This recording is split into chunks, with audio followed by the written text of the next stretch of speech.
នៅពេលមួយព្រះព្រលឹមស្រាងព្រះអាទិត្យចាប់ផ្ដើមបញ្ចេញរស្មីសត្វចាបចាក់ចេញពីសម្បុកដើម្បីស្វែងរកចំណែកបុរសម្នាក់ឈ្មោះវីរៈរស់នៅក្នុងភូមិមួយដែលប៉ាត់ជុំវិញដោយព្រៃឈើស្រងាត់និងទន្លេស្អាតកាលពីគេនៅវ័យកុមារធម្មជាតិនៅជុំវិញគេស្អាតណាស់ប៉ុន្តែតាមពេលវេលាចេះតែរំកិលទៅមុខឥតឈប់ឈរធាតុអាកាសក្តៅឡើងទន្លេចាប់ដងស្ងួតនិងសត្វច្រើនបានបាត់បង់ទីជម្រកវីរៈសង្កេតឃើញថាមនុស្សជាច្រើនកំពុងកាប់ឈើដើម្បីសង់ផ្ទះនិងដុតបង្គោលឥទ្ធិនៈដោយមិនគិតពីផលប៉ះពាល់ដល់ផែនដី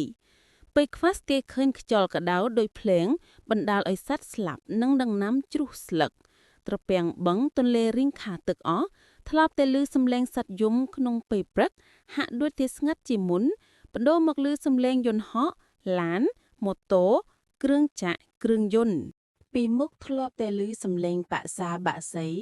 សត្វចាបតូចធំយំនិងច្រៀងពីរោះដោយតន្ត្រីធម្មជាតិចាក់ចូលកាំងក្នុងអារម្មណ៍ធូរស្រាលមានកម្លាំងកាយចិត្តខួរក្បាលបានសម្រាកបណ្ដែតអារម្មណ៍តាមធម្មជាតិសំឡេងខ្យល់បក់មកសឡោះប៉ះនឹងកាយត្រជាក់អ្វីគ្រប់យ៉ាងហាក់នៅថ្មី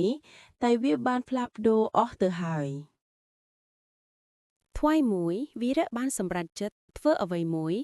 គេចាប់ផ្ដើមដាំឈើជាមួយក្មេងៗក្នុងភូមិនិងបង្រៀនពួកគេអំពីការថែរក្សាផែនដីក្មេងៗរៀនពីរបៀបកាត់បន្ថយការប្រើថាមពលនិងការរក្សាអនាម័យបរិយាដ្ឋាន